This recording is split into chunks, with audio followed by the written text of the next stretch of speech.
Bienvenue dans ce nouvel épisode de Raconte-moi les mobilités, le podcast par Cara qui vous invite à réfléchir sur les mutations des systèmes de transport d'aujourd'hui et de demain.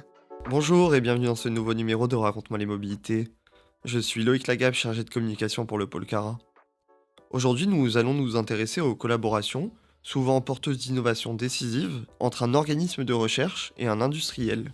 Avec d'un côté la créativité scientifique et la capacité à explorer de nouvelles pistes de l'organisme de recherche, et de l'autre, les moyens techniques et financiers, ainsi que l'accès au marché détenu par l'industriel.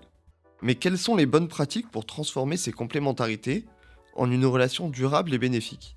Et comment trouver le juste équilibre entre liberté de recherche, contraintes économiques et objectifs communs?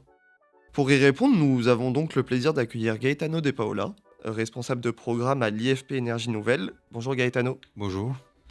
Et vous serez accompagné par Antoine Cumin, dirigeant associé de l'entreprise Moventech. Bonjour Antoine. Bonjour Loïc. Et donc avant de rentrer dans le vif du sujet, je vous demande une rapide présentation pour mieux vous connaître. Et on va commencer avec Antoine. Très bien, merci. Donc moi, je suis ingénieur de formation. J'ai fait les arts et métiers, l'ECAM à Lyon. Et ensuite, j'ai commencé ma carrière en tant qu'ingénieur application, donc chez Lenze, qui est une société familiale allemande qui travaille dans le motion control et puis tout ce qui est motorisation électrique et variateur de vitesse. Et j'ai fini donc directeur général de la filiale commerciale de Lenze, ce qui m'a amené en fait à reprendre le site de production de Lenze, donc pour créer Moventech, sachant que la société familiale a décidé de se séparer du site. Et donc, j'ai repris Lens Drive System France, comme ça s'appelait à l'époque, avec Francis Kopp, mon associé, il y a maintenant 3 ans, pour créer Moventech. Et donc, Moventech, aujourd'hui, c'est une société principalement axée autour de la production, qui est située dans le Pas-de-Calais, à proximité de Béthune, donc qui agit sur 2 aspects. On a 2 piliers. Le premier, c'est l'assemblage et l'industrialisation. Donc, on propose, je dirais, en sous-traitance, une gamme complète de services autour de l'industrialisation, accompagnement à l'industrialisation jusqu'à la partie production et SAV. Donc, je vais citer les 3 gammes que nous avons. Donc, une partie, le Galibo, qui est un véhicule électrique à destination des collectivités. Une batterie rechargeable, transportable à destination des travaux publics, des festivals, ou de toutes les interventions audiovisuelles qu'on peut avoir en extérieur, donc sous la marque Autonome. Et donc le moteur pour lequel nous sommes là aujourd'hui, qui est un des éléments de la chaîne de traction complète qu'on va fournir à terme et que nous avons donc développé avec le partenariat de l'IFPEN. Merci Antoine, et idem pour vous Gaetano. Oui, donc Gaetano De Paola, comme vous pourrez l'entendre, d'origine italienne. J'ai effectué mes études au Politecnico de Turin, donc en Italie, et c'est à Turin que j'ai débuté ma carrière professionnelle au centre de recherche Fiat, déjà impliqué dans l'innovation automobile. En 2004, j'ai rejoint la France pour travailler d'abord chez un constructeur automobile, et ensuite j'ai intégré IFP Énergie Nouvelle, où j'ai eu la chance de créer et gérer un master international sur le groupe motopropulseur à IFP School, qui est une école d'application partie de IFP Énergie Nouvelle. Donc une expérience riche qui m'a permis donc de commencer à lier la formation et la recherche appliquée. Par la suite, j'ai intégré la division recherche et innovation d'IFP Énergie Nouvelle, où j'ai piloté des projets liés aux motorisations diesel. Et depuis 2018, donc j'ai intégré la Business Unit Mobilité, d'abord en charge de partenariats en particulier financés par la Commission européenne. Et ensuite, j'ai pris la responsabilité du programme Propulsion électrique. Donc, c'est ce programme qui regroupe toutes nos activités de R&I sur les moteurs électriques, l'électronique de puissance et le contrôle des domaines donc au cœur de la transition énergétique et liés à ce partenariat que nous avons avec Moventech. Donc IFP Énergie Nouvelle, comme vous le savez probablement, est un EPIC, donc établissement public à caractère industriel et commercial, qui développe et a une expertise dans le secteur de l'énergie, du transport et de l'environnement. Nous sommes également un groupe industriel avec plusieurs filiales et valorisons notre recherche grâce au transfert technologique vers nos partenaires industriels, que ce soit des grands groupes, des PME, des PMI et des ETI, des startups ou encore évidemment nos propres filiales. Donc c'est dans ce contexte d'innovation et de partenariat que la collaboration avec Moventech a vu le jour, ce qui illustre parfaitement notre engagement pour une mobilité durable et éco-responsable. Et donc vous venez de le dire tous les deux, si on vous a invités ensemble aujourd'hui, c'est que ce sujet vous le connaissez bien. On atteste ce partenariat signé entre l'IFP Énergie Nouvelle et Moventech, qui dure depuis déjà maintenant quelques années. Donc je vais vous laisser présenter pour que nos auditeurs comprennent bien ce projet. Alors, le projet, c'est donc le développement, dans un premier temps, d'une motorisation électrique que j'avais déjà pu présenter, et je vous renvoie dans les podcasts précédents, concernant justement le projet qui avait été labellisé Cara. Donc, on a vocation à développer un moteur à destination notamment des véhicules électriques légers, puisque en fait, le constat qu'on avait eu, c'est que l'offre concernant ces véhicules était relativement faible, c'est-à-dire que soit on se retrouvait à travailler avec des gros, par exemple des Valeo pour ne citer que, avec lesquels je dirais le rapport de force est un peu compliqué, même si les produits sont plutôt intéressants, ou alors des produits catalogues et donc je dirais l'accompagnement qui était fait autour de ces projets pour toutes les nouvelles mobilités que connaît bien Cara était assez compliqué. Le deuxième point qui nous intéressait, c'était de retrouver une souveraineté sur ces moteurs et donc de travailler autour d'une conception qui permettait des approvisionnements locaux en termes de composants notamment. Et donc c'est dans cette optique que au départ du cahier des charges, on voulait un moteur qui n'avait pas de terres rares. Qui donc on a connu la crise des terres rares il y a quelques années, et on s'est dit que c'était aujourd'hui quelque part une épée de Damoclès d'essayer de travailler avec des composants et des matériaux qui pouvaient risquer des ruptures d'approvisionnement ou du moins des tensions internationales. Et donc c'est dans ce cadre-là qu'on a fait appel à l'IFP l'énergie nouvelle, donc notamment via déjà une collaboration qui avait été faite entre Vincent qui est notre responsable du développement et puis l'IFP l'énergie nouvelle via le LS2E, donc un des laboratoires à proximité de Béthune avec lesquels on est en contact, pour pouvoir utiliser toutes les connaissances et toute l'expertise de l'IFP énergie nouvelle sur l'accompagnement et le développement de ce moteur. Et donc voilà, pour ouvrir un petit peu, nous sommes aussi aujourd'hui en train de développer donc la partie d'électronique de puissance qui va donc pouvoir piloter ce moteur et de travailler également sur une puissance supplémentaire au niveau du moteur pour pouvoir le monter jusqu'à 15 kW. Et dans un premier temps, du coup, qu'est-ce qui pousse un industriel et un laboratoire de recherche à faire un partenariat? Justement, pour faire le lien à ce vient de dire Antoine et la description du projet, pour un institut de recherche tel que nous sommes, l'intérêt principal est tout d'abord donc dans la mise en application concrète de nos travaux scientifiques. Les orientations techniques que Antoine a décrites étaient déjà en cours chez nous, mais évidemment à un terrain plus faible. Et cette opportunité nous a permis, donc, notamment à nos chercheurs et à nos ingénieurs, de tester leurs hypothèses sur des problématiques réelles, ce qui enrichit la portée et la pertinence de leurs recherches donc actuelles et futures. De plus, comme je l'ai dit dans mon introduction, cela contribue à la valorisation de nos travaux, que ce soit par des publications, des brevets et notamment par des transferts technologiques, ce qui est l'ADN d'IFPEN en tant qu'EPIC. Un partenariat est aussi une occasion de créer des synergies avec des experts du secteur privé, ce qui permet d'ouvrir de nouvelles perspectives sur les enjeux sociétaux et industriels, avec un objectif que nous avons en commun avec eux ou une complémentarité des expertises. Alors du côté industriel, c'est vrai que s'appuyer sur l'IFPEN, c'est gage d'avoir des experts, d'avoir une expérience en face. Et c'était vraiment ce qu'on est allé chercher sur l'IFP Énergie Nouvelle. Et il y a forcément la renommée du laboratoire de recherche et donc de cet établissement qui nous aide aussi, puisqu'aujourd'hui ça donne vraiment un appui. Ça permet également d'avoir un appui et une crédibilité dans tout ce qui est aide publique. On a fait, le moteur a fait l'objet d'une subvention dans le programme France 2030. Et donc, c'est vrai que c'est toujours intéressant d'avoir cette collaboration publique-privée pour asseoir un projet comme celui-ci. L'IFPEN, en dehors de ses aspects simulation et développement, bénéficie aussi d'énormément d'équipements pour les tests, c'est-à-dire qu'ils étaient capables de nous fournir une prestation complète de la partie développement, simulation et des tests sur banc, ce qui vient d'être fait sur le moteur. Et puis en s'appuyant sur tous les systèmes de brevets, c'est-à-dire qu'ils ont quand même vraiment beaucoup de brevets qui ont été déposés déjà pour ce type de motorisation et ce type de technologie. Et donc on peut s'appuyer sur l'ensemble des brevets qu'ils ont et donc s'assurer aussi, je dirais, d'avoir une certaine protection au niveau de notre moteur en ayant des partenariats qui sont faits au départ. Et donc c'est vraiment une approche complémentaire si j'ouvre un petit peu par rapport à ça, notamment quand on voit des projets type Horizon Europe, l'intérêt de s'appuyer sur un laboratoire de recherche pour un industriel, c'est aussi pouvoir s'ouvrir justement tout un tas de possibilités de financement, d'accompagnement d'accompagnement et notamment tout un réseau européen de laboratoires de recherche, d'universités vers lesquels on peut se retourner pour asseoir et puis le projet et puis pouvoir le développer plus rapidement. Pour un partenariat comme ça, comment sait-on qu'il est win-win, gagnant-gagnant? Quelles sont les caractéristiques?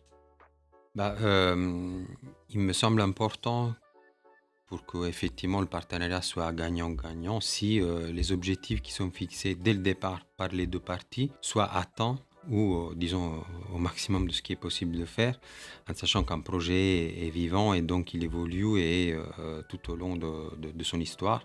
Par exemple, un industriel qui développe son produit ou améliore son produit grâce aux avancées d'un laboratoire, et de l'autre côté, un laboratoire qui peut valoriser ses travaux via des publications, de la dissémination de connaissances ou des applications concrètes, comme c'est le cas pour nous avec Moventech.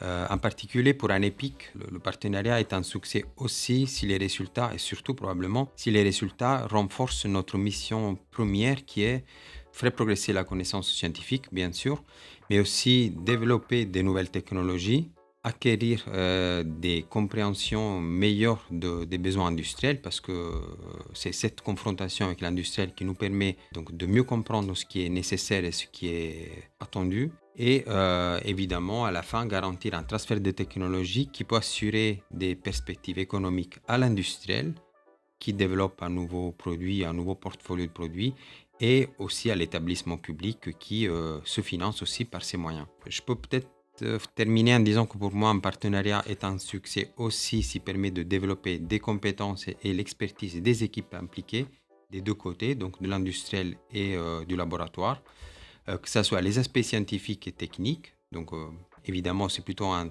transfert et une montée en compétences pour l'industriel, et les aspects de compréhension des enjeux sociétaux et industriels, cette fois-ci, un transfert qui se fait de l'industriel vers le laboratoire académique ou l'EPIC.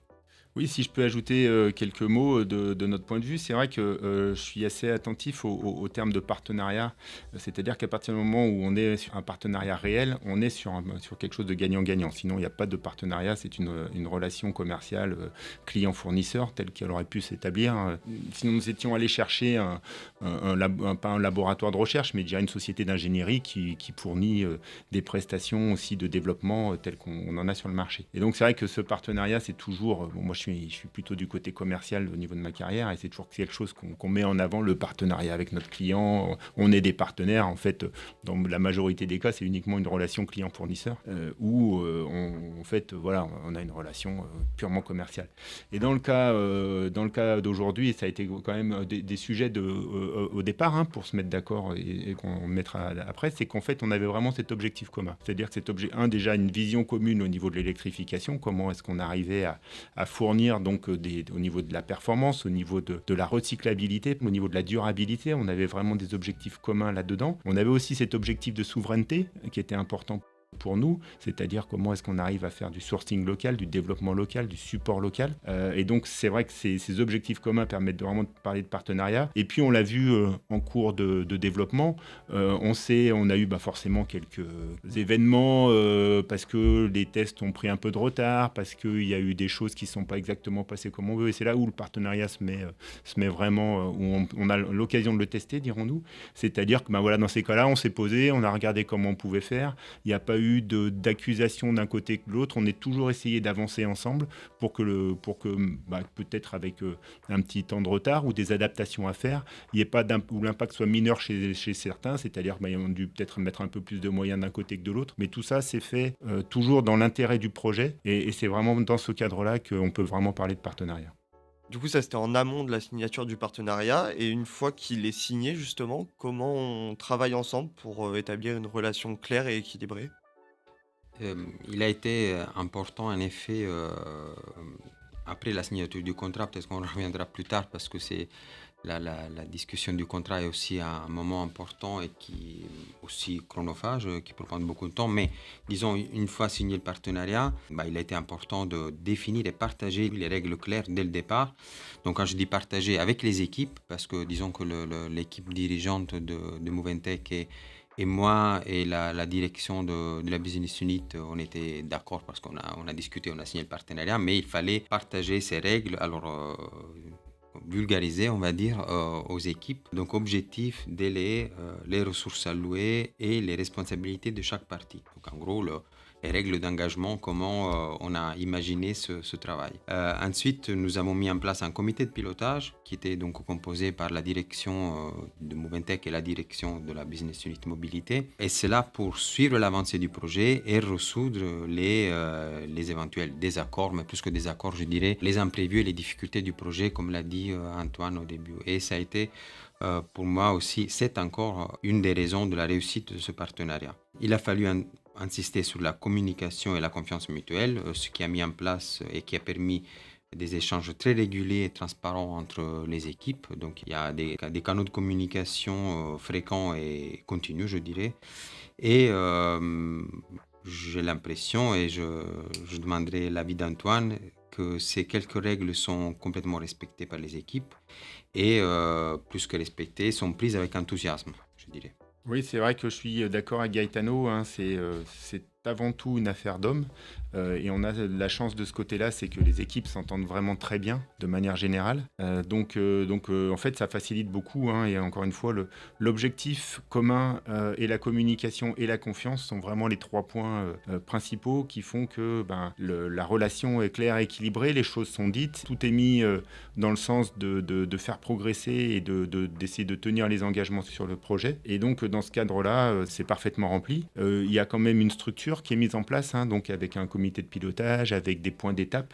Et ça aide quand même à instaurer une certaine rigueur dans tout ça. Les rapports sont complets. Il y a présentation régulière donc à des membres qui ne sont pas dans le quotidien du projet de l'ensemble des résultats, des difficultés qui peuvent intervenir et puis des réorientations potentielles avec des choix stratégiques à faire de temps en temps. Et tout ça, c'est bien mis en place avec une ambiance de travail qui est... Bon, moi, je suis personnellement pas dans et Gaetano non plus, dans le développement du quotidien avec les personnes qui travaillent ardemment là-dessus. Mais en tout cas, tous les retours qu'on a, ils sont hyper positifs et les personnes, c'est vraiment des collègues et de la collaboration très active.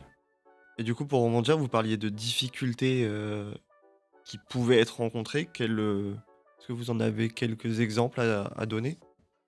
Alors, je vais en donner quelques-unes, pas toutes liées à cette expérience avec eux, parce que je dois avouer que nous n'avons pas eu vraiment de gros obstacles jusqu'à aujourd'hui, mais c'est l'expérience, disons, plus large que nous avons dans le cadre des collaborations de nos travaux, et que vous verrez en fait se traduisent finalement par des articles de contrat qui permettent de bien spécifier et d'éviter justement ces difficultés après. Donc je m'explique, une mauvaise définition des objectifs et des attentes initiales peut porter à des désaccords parce qu'on ne s'est pas bien compris et donc il faut bien travailler dans la définition du contrat de collaboration et notamment dans l'annexe technique sur quels sont les objectifs et les attentes initiales.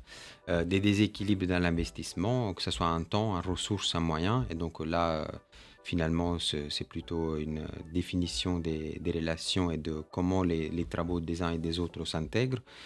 Des désaccords sur les propriétés intellectuelles, sur la confidentialité, manque de communication, des divergences culturelles qui sont naturelles, hein, et qui sont normales entre les deux organisations parce que les deux organisations n'ont pas la même histoire et la même structure et doivent être gérées et comprises et explicitées, donc partagées. Et finalement, des contraintes externes qui peuvent être des changements réglementaires que nous n'avons pas eu, mais qui peuvent dans certains cas impacter le projet et donc les accords, et économiques aussi, évidemment. Oui, de mon point de vue, on n'a pas eu d'obstacle majeur, hein, c'est vrai, comme a dit Gaetano. On a passé quand même pas mal de temps initialement sur le contrat. On est quand même tous dans un domaine professionnel et on sait que le contrat initial permet justement, en étant bien cadré, de plus avoir à se poser de questions quand on rentre dans le vif du sujet. Et donc c'est quand même ce qu'on a fait au départ, avoir un contrat relativement clair et où chaque partie s'y retrouvait. Je pense que c'est très important là-dessus. Donc voilà, pas un des obstacles, mais une des difficultés ou des choses sur lesquelles on n'est pas forcément très enclin à se pencher, ça a été la partie contractuelle et je dirais juridique au départ, et en définissant par exemple bien tout ce qui était propriété industrielle et intellectuelle pour que ça soit clair qui avait le droit d'utiliser quoi, dans quel domaine, les champs d'application. Et une fois tout ça bien compris, bien défini, ça a permis justement de complètement se libérer là-dessus. Et puis aujourd'hui, c'est vrai qu'on s'aperçoit d'approches un petit peu différentes, notamment sur les parties commerciales sur lesquelles on agit tous ensemble. Nous, on est plutôt axé terrain, donc en allant chercher les utilisateurs, et notamment par exemple dans la recherche de salons pour faire la promotion. L'IFPEN est plus dans une démarche de recherche, donc va plutôt participer à des symposiums, à des congrès sur lesquels il est mis en avant, je dirais, la recherche théorique. Donc c'est pas un obstacle, c'est juste des visions différentes qu'il faut utiliser des deux côtés, mais on est encore relativement, voilà, on vient de sortir le produit, il vient d'être testé, donc on est très confiant sur les caractéristiques. Maintenant, il reste toute la partie commercialisation pour que on soit complet et que le projet puisse vraiment aboutir à un succès commercial du produit sur le marché. Du coup, pour revenir sur la mise en relation qui s'est effectuée entre vous, vous nous avez expliqué qu'il y avait des personnes en interne de Moventech qui avaient des relations avec une filiale de l'IFP Énergie Nouvelle. Par quels moyens ou dispositifs des industriels et des laboratoires de recherche peuvent aujourd'hui se mettre en relation pour travailler ensemble et créer des partenariats? Il me semble qu'un rôle central est joué par les événements comme les salons, les forums ou les conférences, comme d'ailleurs certains organisés par Cara. Et aujourd'hui, ce podcast est un exemple. Il y a les réseaux d'innovation, les pôles de compétitivité, les clusters. Dans notre cas en particulier, la relation a été facilitée, comme l'a dit Antoine, par des travaux que tous les deux et des relations que nous avons avec le laboratoire LS2E de l'Université d'Artois, donc qui est un partenaire commun, et l'implication dans des projets de recherche que nous avions avec ce laboratoire. Oui, c'est vrai que le réseau est très important de manière générale. C'est par ce réseau-là qu'on arrive à trouver les bons partenaires. Dans ce cadre-là, on est un peu poussé justement par les appels à projets qui, si on cherche du financement et de la subvention, qui nous poussent à aller chercher aussi des laboratoires de recherche ou des universités et qui sont souvent en contact justement avec des organismes tels que l'IFPEN. Et voilà, je recite encore par exemple le Réseau Europe qui impose quasiment aujourd'hui dans les subventions de travailler avec des universités ou des labos de recherche. Mais je dirais que c'est pas très compliqué de les trouver. Et puis on a souvent dans nos relations quelqu'un soit qui a fait déjà appel aux organismes de recherche, soit des personnes qui sont même issues de ces organismes, qui ont fondé des sociétés. Et puis dans tous les cas, quand on développe un produit, on rentre un peu dans la technicité et du coup, je dirais tout pointe un peu au même endroit. Tout le monde se connaît dans ces microcosmes, par exemple dans notre cas du moteur électrique. Je rajouterais juste, comme je disais, donc une de nos missions est aussi d'accompagner le tissu industriel, en particulier les PME, les PMI et les startups. Et nous avons donc une équipe dédiée à la recherche et l'établissement de relations avec donc ces acteurs. Alors, on n'est pas passé par eux pour avoir le contact avec Moventech, mais voilà, c'est un service que nous avons et que donc cette recherche de partenaires est active et présent tout le temps chez nous. Donc ce podcast est enregistré quelques jours avant les Innovative Mobility by Cara, donc un événement qui justement mettra en avant les travaux entre des laboratoires de recherche et des industriels. D'ailleurs, vous y interviendrez. Quel intérêt trouvez-vous dans ce genre de rassemblement ? Pour un institut de recherche ou un EPIC, ce genre d'événement est précieux pour plusieurs raisons. Déjà, il permet d'échanger directement avec des industriels. Et donc, comme je disais au début du podcast, ça nous permet aussi de comprendre leurs attentes, leurs besoins, les défis donc techniques, sociétals, industriels qu'ils rencontrent. Et donc, tout cela nous permet d'aligner nos recherches sur des besoins concrets, donc des vrais cas d'études. Et cela permet d'augmenter l'impact potentiel de notre recherche. Évidemment, c'est aussi une occasion pour mettre en avant nos travaux, donc de les rendre visibles, de les valoriser et d'identifier des nouveaux sujets de collaboration, que ce soit avec des industriels et également avec des laboratoires, des académiques qui sont présents sur ces salons. Donc je disais que cela permet donc de renforcer notre visibilité, dans l'écosystème spécifique de la région Aura et donc de ce qui est touché par Cara et permet aussi d'intégrer nos travaux dans des projets collectifs et collaboratifs qui peuvent être plus ambitieux. Ils offrent aussi une plateforme pour développer des réseaux professionnels, ce qui est essentiel pour nous pour bâtir des partenariats durables et dans le temps. Donc au niveau de l'industriel, c'est intéressant toujours de présenter le projet, quel qu'il soit, pour acquérir de la notoriété. C'est une occasion aussi de pouvoir réseauter, donc avec les autres sociétés de la région et notamment les autres adhérents Cara. Et puis c'est quelque part un retour aussi, Cara est très dynamique et du coup nous fait un bel accompagnement. Donc c'est vrai que pour nous c'était aussi l'occasion de pouvoir mettre en lumière l'intérêt du réseau Cara et de ses mises en relation et donc de pouvoir quelque part leur rendre le support qu'ils nous donnent au quotidien. Et pour conclure, on va revenir sur votre partenariat. Quelles ont été vos bonnes pratiques pour réussir à pérenniser justement ce partenariat? Quels conseils vous pourriez donner à un laboratoire ou une entreprise qui souhaite se lancer? C'est une très bonne question qui s'applique bien à notre partenariat parce que, comme le disait Antoine au tout début, il a grossi depuis le premier contrat de collaboration qui visait un moteur 6 kW. Aujourd'hui, on développe aussi une deuxième motorisation 15 kW avec son électronique de contrôle modulaire tout en. Donc, je vais répondre personnellement, c'est-à-dire que nous sommes efforcés, nous avons fait un effort pour être un support flexible et adaptable à ce jeune industriel qui est Moventech, à partir de la définition du cahier des charges jusqu'au contact avec les fournisseurs pour la mise en place de la ligne de fabrication. Donc pour tous ces aspects, donc tout au long de cette collaboration, je pense que le rôle d'un EPIC et sa mission est centrale car l'EPIC a la capacité d'accompagner un industriel comme Moventech sur un large spectre de métiers et l'EPIC a la taille et le poids institutionnel, comme l'a dit plusieurs fois Antoine, pour épauler un nouvel entrant dans ses relations avec des nouveaux fournisseurs en particulier.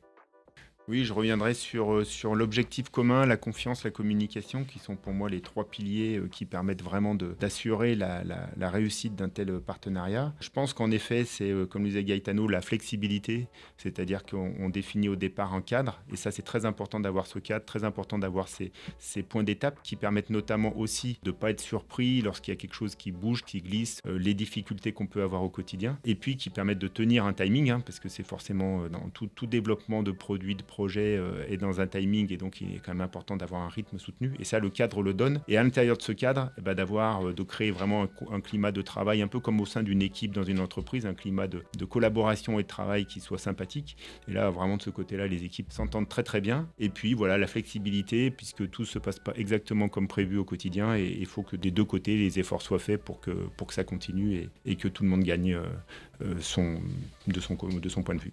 Et c'est sur ces mots que nous allons finir notre échange. Merci à vous deux pour le temps pris. J'espère que ce format de podcast vous a plu.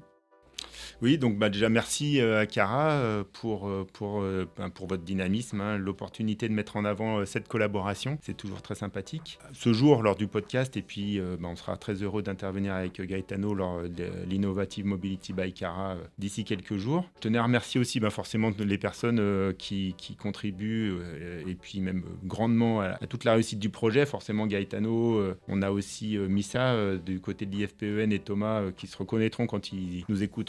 Et puis Vincent et Jean-Michel qui sont de notre côté les deux piliers qui tiennent tout ça. Et donc merci à toutes les équipes qui participent tous les jours au projet. Oui, donc je rejoins Antoine dans le remerciement aux équipes qui sont sur le terrain. Je rajouterai peut-être Francis et Gaëtan qui sont donc le dirigeant associé d'Antoine et mon directeur. Je voudrais juste rajouter que donc, ce partenariat est plus qu'un projet technique, et vous l'avez, j'espère, ressenti. C'est une vision partagée entre un industriel et un institut de recherche pour bâtir ensemble la mobilité de demain qui se veut aussi durable et abordable. Donc Antoine a parlé du contenu du projet technique, je n'y reviendrai pas, mais on y reviendra le 14 octobre donc pour l'événement Cara.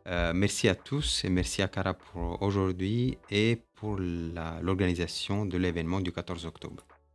Si vous l'avez compris, rendez-vous le 14 pour en savoir plus et réentendre Antoine et Gaetano. Et sinon, rendez-vous le mois prochain pour un nouveau numéro. Raconte-moi les mobilités, le podcast mensuel proposé par Cara, votre réseau d'acteurs du transport et de la mobilité. Retrouvez tous nos épisodes sur Deezer, Apple Podcasts, Spotify et YouTube.